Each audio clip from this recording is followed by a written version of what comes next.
Saya enggak gitu, Pak? dibiayai SMA, dibiayai orang tua hanya sampai SMA. Sampai SMA ya. Begitu kuliah saya sudah beasiswa. Dan sudah pegawai negeri. Umur 19 tahun saya sudah pegawai negeri. Bun. Nah.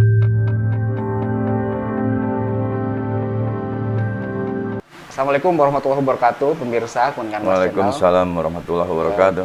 Kita kembali ke Bincang Santai nih. Kali ini alhamdulillah kita kehadiran atas undangan kita, yaitu Bapak Surahman, Bapak Kepala BPN Badan Pertanahan Nasional ya Pak, Kabupaten Kuningan.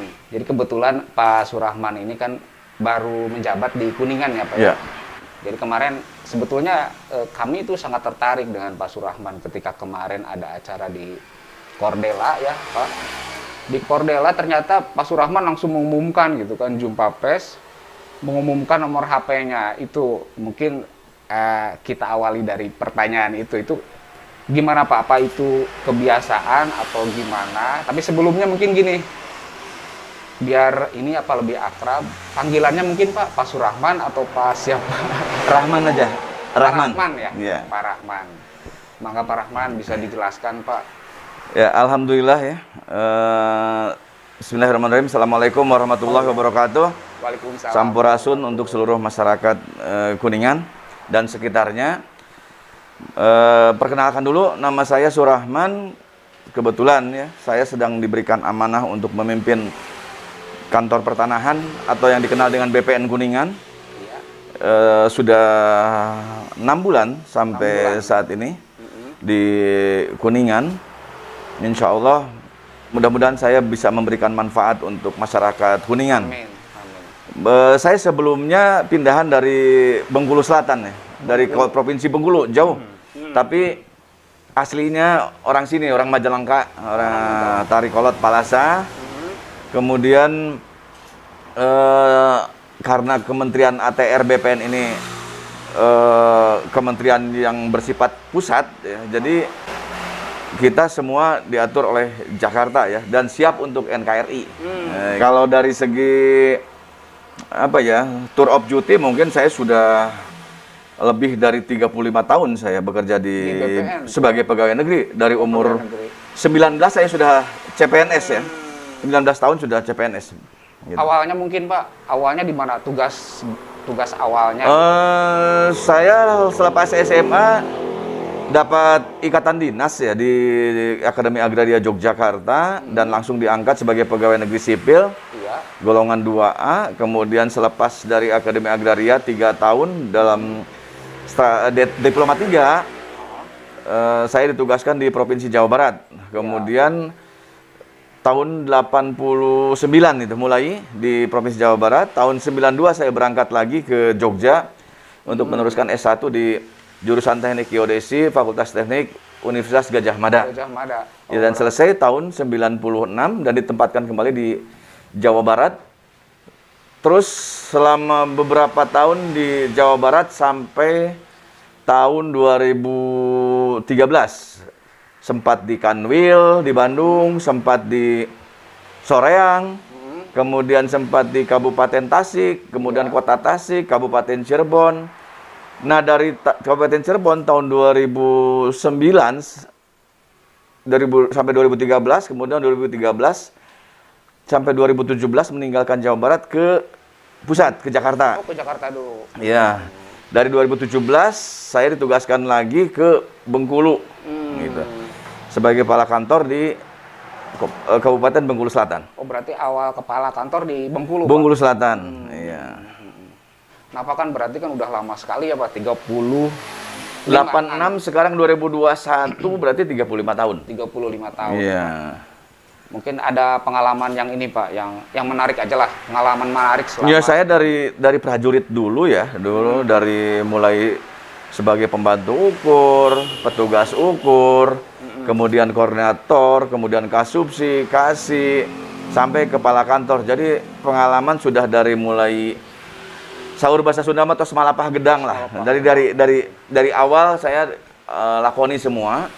Dan ditempa dengan pengalaman baik itu yang pahit dan getir, karena memang saya profesinya sebagai pelayan masyarakat, jadi saya harus melayani masyarakat Termasuk juga di Kuningan, kenapa saya juga open terhadap diri saya sebagai pelayan publik. Jadi siapapun masyarakat untuk mengetahui tentang BPN atau mengadukan pelayanan BPN, saya siap di komplain dan siap untuk menerima masukan-masukan dari masyarakat. Karena kesempurnaan diri kita ini atau kekurangan diri kita ini orang lain yang menilai. Gitu, bukan ujug-ujug kita memuji diri sendiri kan, tidak. Ya. Ya jarang-jarang juga ya Pak ya yang mempublis langsung itu kan nomor gaspol ya saya gaspol. Karena memang beban tugas atau target-target yang diberikan itu meningkat dari tahun ke tahun. Yang biasanya saya mengeluarkan produk sertifikat itu semua di Kabupaten Kuningan itu hanya 5.000 per tahun, sekarang tahun ini dibebani 75.000 dengan tidak menambah SDM dan sebagainya. Ya. Nah Pak, kembali ke itu Pak, pengalaman pahit lah gitu kan Pak, cerita yang membuat diingat terus tapi bisa memberikan mungkin hikmah kepada pemirsa gitu kan Pak. Ya itulah masalah tanah itu kan tidak seperti minum kopi nih. Ya. Hari ini minum, hari ini pahit atau hari ini manis.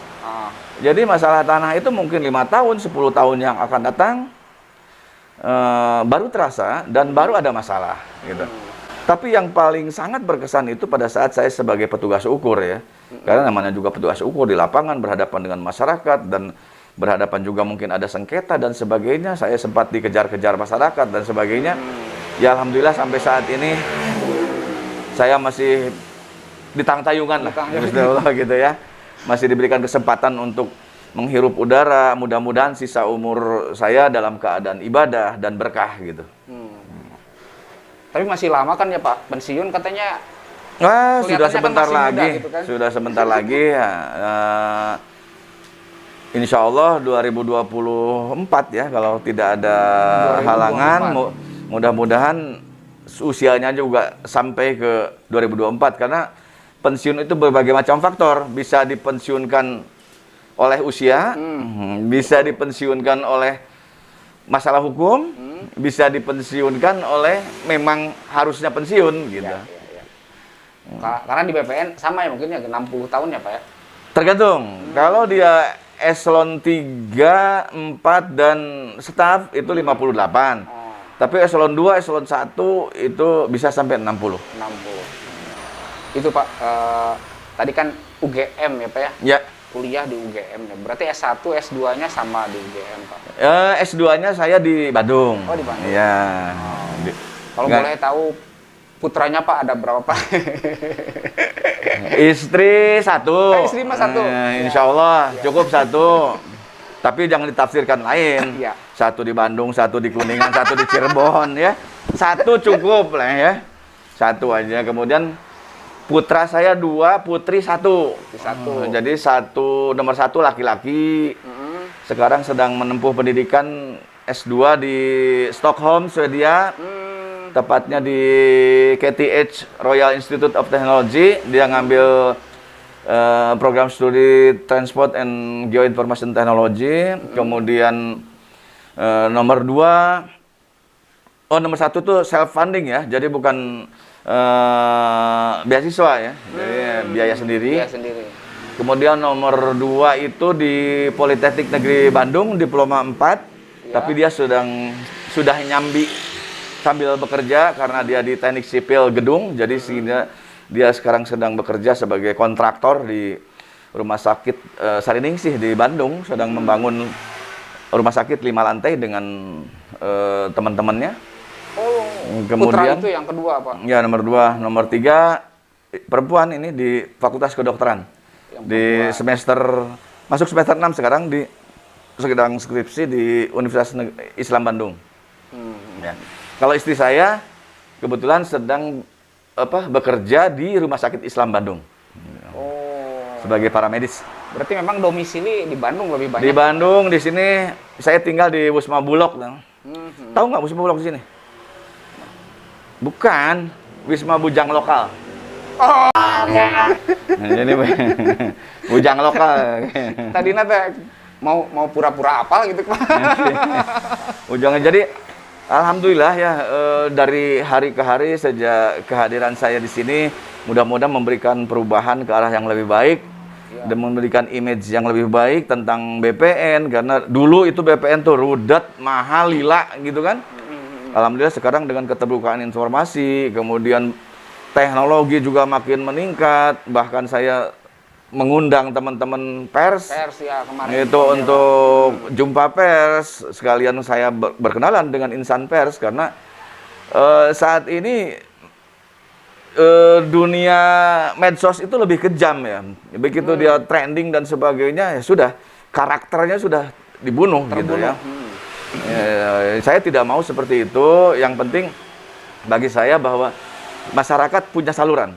Artinya kalau memang mau memuji ya silahkan, mau mencaci juga usul dan sebagainya silahkan, itu hak masyarakat, karena kami digaji oleh masyarakat sehingga masyarakat bisa mengkomplain dan sebagainya gitu. Dan itu adalah obat bagi kami untuk perbaikan.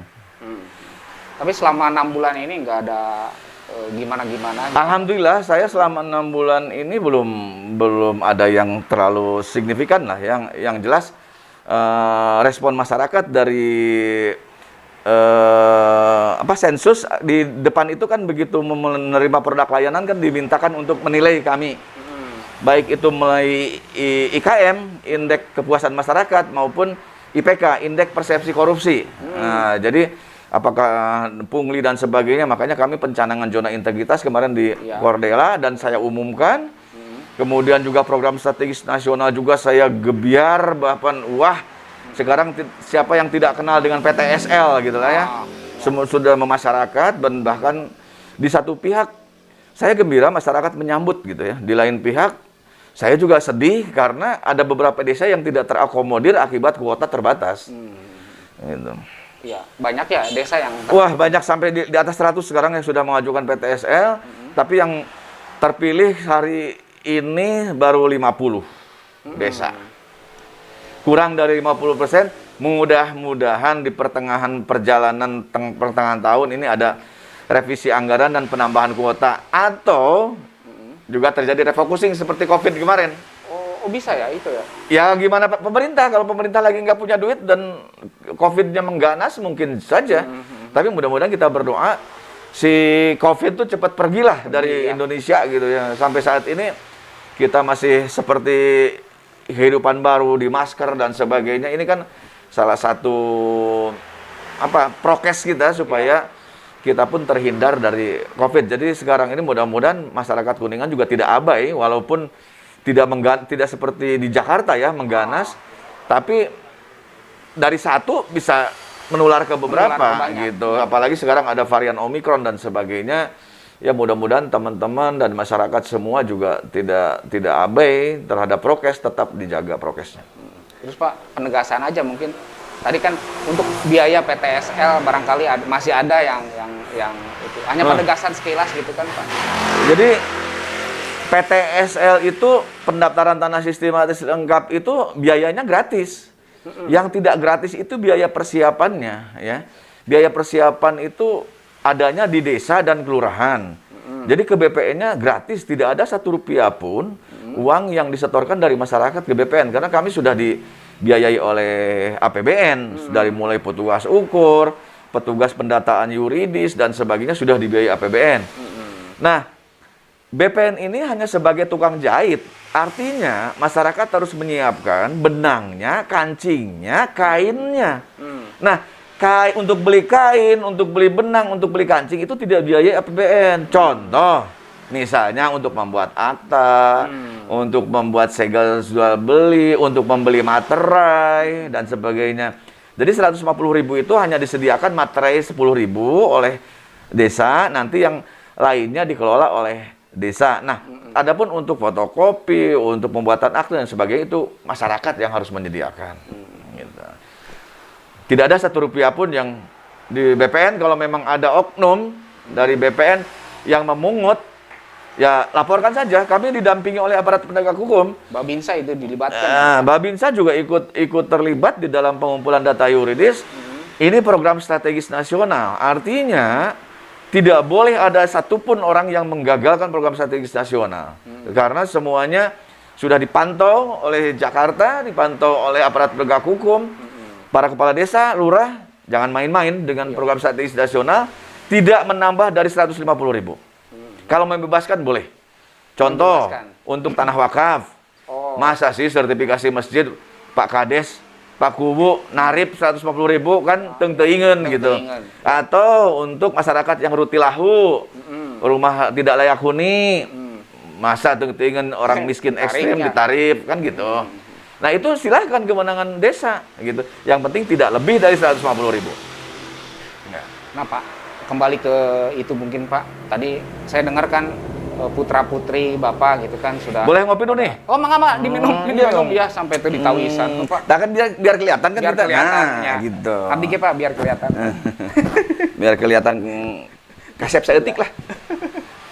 Tuh kelihatan pemirsa masih muda ternyata. Tapi Jadi- kenapa mau pensiun gitu? Masker ini adalah menambah kegantengan.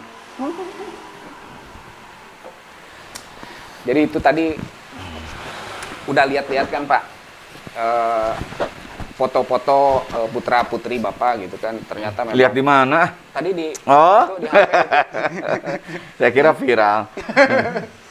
Jadi kan ternyata udah tenang ya Pak ya, udah jejeh istilahnya. Nomor 1 26 tahun, nomor 2 23 tahun, nomor 3 20 tahun. Oh masih muda-muda pisan ya Pak ya. Iya, tuh. Udah bapaknya juga masih muda tuh. Tengah artinya tuh mau pensiun 3 tahun lagi Pak. Ada Mau- rencana ini Pak. Tua itu underdealnya, casingnya tuh masih muda. Pekan Enggak ulah dianggap heureuy lah. mohon.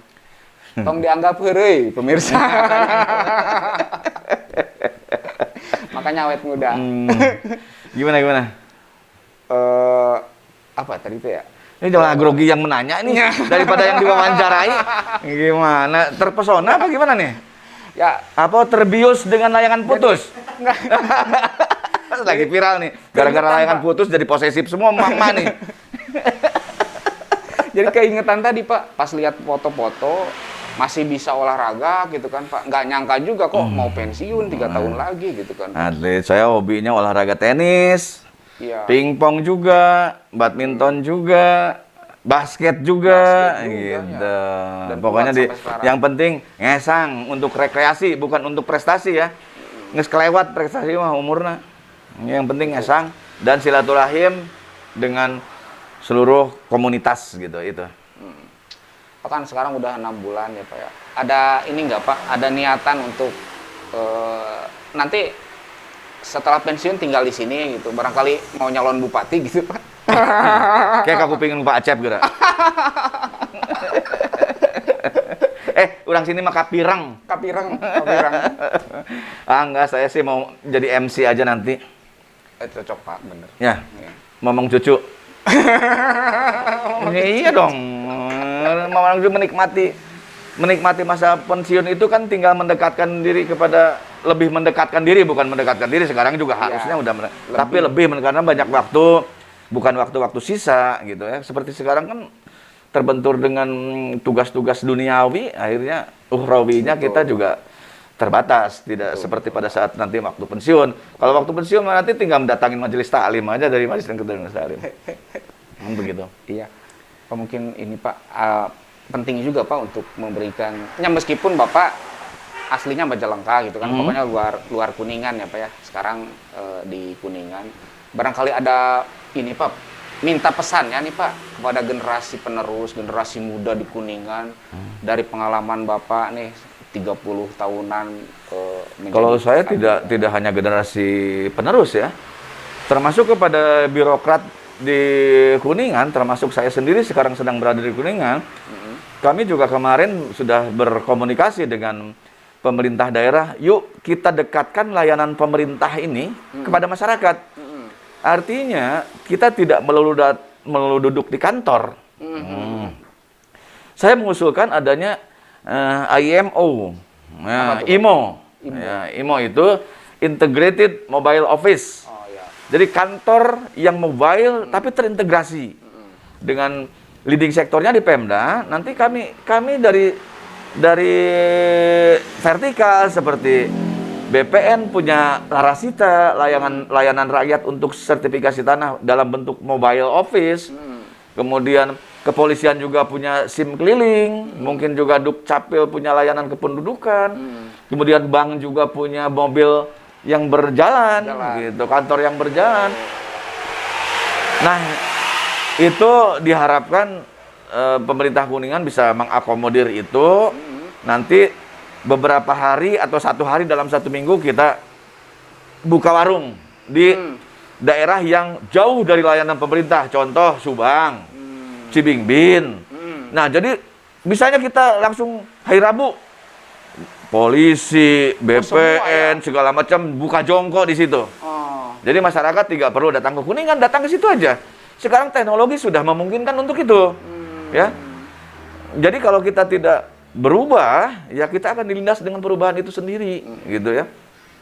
Siapa yang membayangkan 10 tahun yang lalu kita pengen kopi, kita harus beli ke warung, dengan GoFood, kopinya datang sendiri ke rumah. Iya. Makanan pengen makan, makanannya datang ke rumah. Iya. Mau ngirim barang, tidak perlu keluar rumah, tinggal dengan GoSend. Nah, hal-hal seperti ini kan kayak Gojek, Grab itu kan kantornya kecil, tapi karyawannya banyak. Iya. Nah, yang seperti itu kita harus mulai berinovasi. Saya sudah sampaikan ke Pak Bupati, ke Pak Sekda. Yuk kita berubah. Artinya tidak hanya masyarakat mendatangi layanan pemerintahan, pemerintahnya yang mendatangi masyarakat. Dengan cara PTSL saja di BPN itu artinya BPN sudah mendatangi masyarakat, membuka kantor di Kades-Kades. Di Kades, di kantor-kantor desa, gitu. Itu pemerintah masyarakat tidak perlu datang lagi ke BPN, tinggal datang ke kantor desa, nanti ngambil pun di kantor desa. Itu salah satu bentuk inovasi atau layanan dari BPN sekarang yang berubah. Kemudian untuk teman-teman dari generasi muda sekarang ini, ya seperti anak saya, itu bisa ke Swedia tanpa beasiswa, ya. Kreatif gitu. Sebelum berangkat ke Swedia, dia belajar dulu peluang apa kira-kira piduiteun. Ternyata peluang cukur rambut. Cukur rambut di sana sekali nyukur 600.000. 600.000? Ya, kalau dirupiahkan. Iya. Nah, akhirnya dia kursus potong rambut 3 bulan di Indonesia.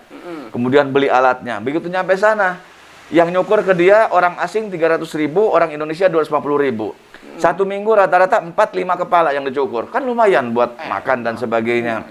Kemudian dia jadi OB juga di kedutaan, tukang ngepel, tukang sapu di kedutaan. Berapa gajinya? 2 jam 600.000. Oh, jam-jaman itu? Jam, di sana jam. Suatu saat anak saya kan punya sepeda. Ya, sepedanya jelek sih, Brompton. Tapi begitu, jangan ketawa. Dia punya Brompton, kempes, bocor. Kan susah dari tukang tambal, ada tukang tambal di sana. Berapa sekali nambal? 1.100.000. Ya, makanya di sana benar. Iya, nambal itu 1.100.000. Makanya di sana tenaga kerja itu betul-betul dihargai. Dan untuk level teknik itu salarinya itu di sana 45 juta sampai 55 juta per month. Nah, mulai semester 3 kemarin, dia juga sudah jadi teaching assistant, asdos lah di sini mah. Jadi asdos di sana lumayan, 1 bulan 9 juta fee-nya. Gitu. Nah, sekarang sedang penelitian tesis, dapat bantuan lagi. Nah, jadi memang tesis S2 ya? S2. S1-nya di Geodesi ITB. Ya, di ITB gitu. Jadi ke sana dia memberanikan diri ke sana ingin jadi pengalaman. Memang saya motivasi anak-anak untuk S1 di Indonesia, S2-nya harus keluar, gitu. Karena saya pun merasakan di sana, gitu. Waktu di Rotterdam, Belanda. S2 itu, Pak? Bukan, diploma 1 saya. Oh. Ada diploma 1 di sana. Di Belanda ya, Pak? Ya. Lama itu, Pak? Ya, lumayan. Kalau itu putra, Pak, nanti kebetan nggak, Pak? Tinggal di sana? Malah dia bilang, saya mau kerja dulu di sana, katanya setahun setelah lulus. Mau ngapain ya? Mau cari modal, katanya. Mau cari modal di sana maksudnya, Pak? Mau cari modal buat nikah deh. Oh. Karena dia waktu di Waskita Karya kan 3 tahun dia kerja di Waskita Karya. Begitu lulus ITB, hari Sabtu dia wisuda, hari Senin dia sudah langsung keterima di Waskita Karya, langsung bekerja, ya lumayan. gajinya sudah 2 digit gitu ya. Artinya tidak membebani orang tua ya Pak ya? Enggak, dia sih enggak. Nah, dan dia memang OD ya. Tahu OD? Itu Otak dagang. aing mah istilahnya lo Jadi, bisa. jadi OD gitu ya, otak dagang. Jadi orang lain hura-hura makan segala macam, dia kumpulkan uang itu dan diinvestasikan dalam LM. LM tuh Logam mulia. oh Logam mulia. bisa Jadi istilah deh itu Pak. tidak apa ya, tidak hura-hura dan sebagainya. Kemudian juga dia dengan teman-temannya menyewakan alat-alat ukur ke waskita dan sebagainya gitu. Investasi lah. Akhirnya dia pada saat berangkat sudah ada modal dan sampai saat ini di sana juga sudah masih ada passive income di di Indonesia. Masih ada passive income dengan menyewakan alat dan sebagainya, tiap bulan ada transferan dari perusahaan. Pak kalau Putra kan kayak gitu Pak. Bapaknya dulu kayak gitu nggak? Saya Kreatif nggak gitu Pak? dibiayai SMA, dibiayai orang tua hanya sampai SMA. Sampai SMA ya. Begitu kuliah saya sudah beasiswa dan sudah pegawai negeri. Umur 19 tahun saya sudah pegawai negeri. Bun. Nah, gitu Jadi sudah sambil kuliah, golongan sambil- 2, iya, golongan 2A saya sudah kuliah. Jadi langsung pegawai negeri dan saya sudah dapat gaji lagi kuliah, jadi tidak membebani orang tua. Biasanya Sama. beasiswa itu kan yang pintar-pintar ya Pak ya? Nggak tahu juga. Ya, Berarti nggak pintar dulu Pak. kalau pintar mungkin jadi presiden saya. Nggak tanggung-tanggung kalau jadi bupati, saya jadi presiden. Pak Bupati, gitu. Punten Pak Bupati ya. Cita-citanya. Bukan pesaing Pak. Jadi itu sekarang kan di spanduk-spanduk itu Pak Bupati itu, PTSL, di sebelahnya itu kan foto bupati tuh. Oh, yang warna putih, yang warna coklat, itu calon bupati.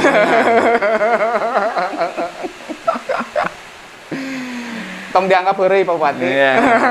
Nanti jadi pesaing Pak Acep nih. Jadi memang dulu 19 tahun biaya sendiri ya Pak ya. Ya. Artinya merasakan dan PNS dulu kan nggak gajinya kecil-kecil ya Pak. Akhirnya ya? nurun nggak budak gitu lah. Nah, gitu ya, alhamdulillah. Tiga-tiganya ya Pak ya. Jadi ke anak itu mendidiknya harus mendidik ini jangan itu jangan, nggak boleh. Biarkan dia berkreativitas dan tidak boleh hanya melulu belajar di dalam kampus atau di dalam sekolah, itu tidak boleh melulu belajar. Kalau hanya melulu belajar nantinya kerjanya di penelitian, di litbang atau di meja ya gitu, di LIPI. Pak. Ya, di LIPI, ya, Jadi harus belajar organisasi, OSIS atau senat. Itu adalah kesempatan untuk menempa komunikasi, menempa hubungan sosial dan sebagainya. Makanya ya saya juga bisa ngomong seperti ini dari mulai pramuka, OSIS, dari mulai SMP saya aktif di organisasi. Jadi sudah biasa kalau menghadapi audiens, menghadapi demo juga sudah biasa. Termasuk di kampus, kalau kampusnya udah PNS ya Pak ya. Nah, Dan itu mungkin pesannya Pak ya. Jadi jangan melulu belajar dan terus giat dan coba ciptakan kreativitas karena yang sekarang tren itu kan penemuan-penemuan baru ya. Apa tuh istilahnya?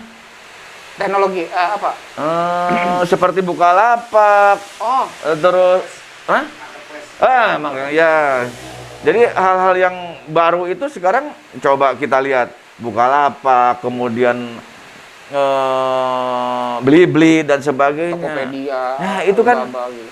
satu hal yang tidak dibayangkan lah dulunya. Sekarang anak saya yang cewek saja, kalau beli apa-apa, beli Biar itu make ya. up, beli apa, itu online semua, gitu ya. Nah, hal seperti itu mungkin sebentar lagi layanan-layanan di BPN juga sudah Akan digantikan seperti oleh itu. online. Jadi ke depan kita akan berkurang kontak antara pengguna layanan dan penyedia layanan Ya. karena teknologi. Ya. Sekarang kita bayangkan, dulu kita sering ketemu dengan pegawai bank. Nah, saat ini mungkin sebulan sekali juga Iya, nggak pernah. Enggak. Kita paling ke ATM, Iya. kita pakai mobile banking. M-banking. Nah, iya kan?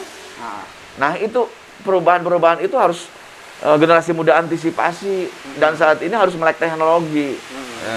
Tapi jangan lupakan jati diri sebagai orang Indonesia, apalagi orang Sunda yang kental dengan agamanya, yang kental dengan adat istiadat dan budayanya, tetap harus unggah usuk.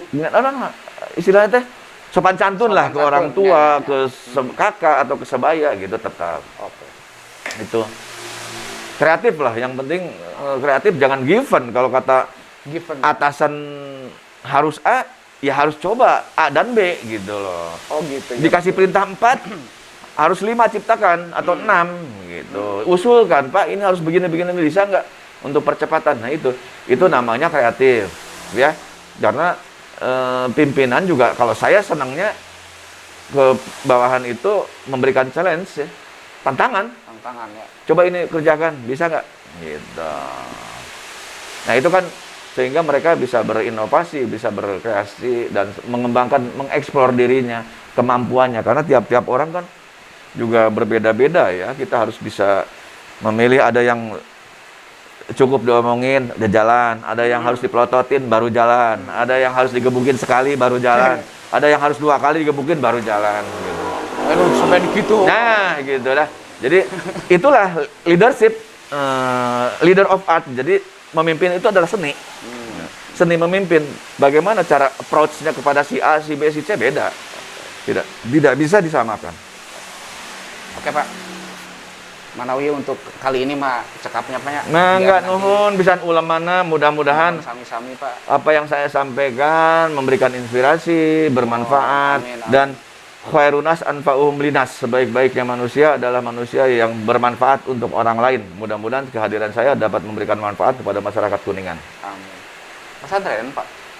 Nah, enggak. Oh enggak. Apalnya eta unggul. Nah, jadi in asatum li anfusikum, in asatum falaha.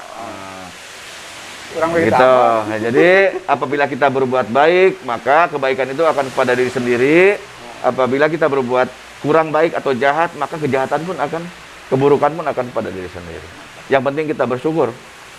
La in sakartum la azidannakum wa la in kafartum inna adzabil sadid. Kita bersyukur karena manusia yang merasa kaya itu yang merasa cukup. Di pasian 1000 cekap, 1 juta cekap.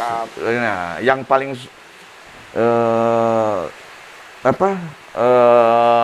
diberikan azab kurang. Azab kurang. Iya kan, inna adzabil sadid. Nah, gitu. Jadi rek diberi 1 juta masih kurang, 10 juta masih kurang, 100 juta masih kurang. Nah, itu kan tidak bersyukur. Nah, mensyukuri itu. nikmat Ya. Jadi teman-teman semua juga mudah-mudahan dengan masa pandemi Covid ini juga tetap berkreasi, tidak menyerah dengan keadaan. Ya. Peluang-peluang dengan adanya masa pandemi ini banyak kok. Banyak. Online juga bisa tumbuh, berkembang. Sekarang dengan metode Zoom juga sudah tumbuh berkembang dan sebagainya. Tanpa ketemu juga kita bisa diskusi, bisa menciptakan sesuatu gitu. Ya. Oke. Mohon atuh Pak. Hatur nuhun sekali Mangga kepada masyarakat Kuningan. Nuhun billahi taufik wal hidayah. Wassalamualaikum warahmatullahi wabarakatuh.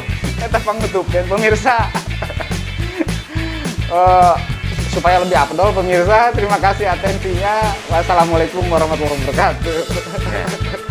Terima kasih telah menyaksikan podcast Kuningan Mas.